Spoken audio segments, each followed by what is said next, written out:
మహిళలకు అదిరిపోయే శుభవార్త చెప్పిన చంద్రబాబు. పొదుపు మహిళల రుణాలపై 15 రకాల ఛార్జీల తగ్గించండి.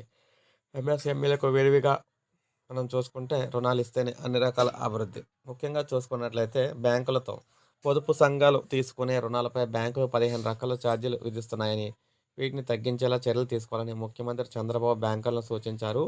టిడ్కోలపై ఇచ్చిన హామీని గత ప్రభుత్వం అమలు చేయకపోవడంతో లబ్ధిదారులు ఇబ్బంది పడుతున్నారని, వారికి రుణాలు ఇవ్వడంలో సాంకేతిక ఇబ్బందులు అధిగమించేలా చూస్తామన్నారు. బ్యాంకర్లు సహకరించాలని కోరారు. సో మొత్తంగా చూసుకున్నట్లయితే 2025, 26 వార్షిక రుణ ప్రణాళికపై చర్చించారు. రాజధాని అమరావతిని ఆర్థిక సంస్థల కేంద్రంగా తయారు చేయాలని భావిస్తున్నామన్నారు. ముఖ్యంగా ఎంఎస్ఎంఈలకు బ్యాంకర్లు వెన్నుదన్నుగా నిలవాలని కోరారు.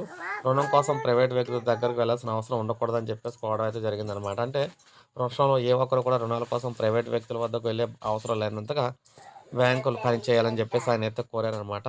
ముఖ్యంగా బ్యాంకులో లోన్ ఇచ్చినప్పుడు వడ్డీ అనేది బాగా ఎక్కువగా అయితే తీసుకుంటున్నారని, ఆ వడ్డీ అంత అయితే ఉండకూడదని చెప్తున్నారనమాట. ఎందుకంటే విశ్వసనీయత ఉంటే తక్కువ వడ్డీకే రుణం లభిస్తాయని, కానీ గత ప్రభుత్వ హయాంలో వ్యవస్థాగతలే దాడి తప్పాయని, ఎక్కువ వడ్డీలకు అప్పు చేయడం అయితే జరిగిందని చెప్పేసి అన్నారు. సో మొత్తంగా చూసుకున్నట్లయితే ఇప్పుడు మనకి మహిళలకు కావచ్చు, డ్వాక్రా మహిళలు కావచ్చు, లేదంటే వ్యాపారాలు చేసుకునేవారు కావచ్చు, అందరికీ కూడా తక్కువ వడ్డీకి అయితే రుణాలు ఇవ్వాలని చెప్పేసి ఈయనైతే బ్యాంకులను కోరడం అయితే జరిగిందనమాట.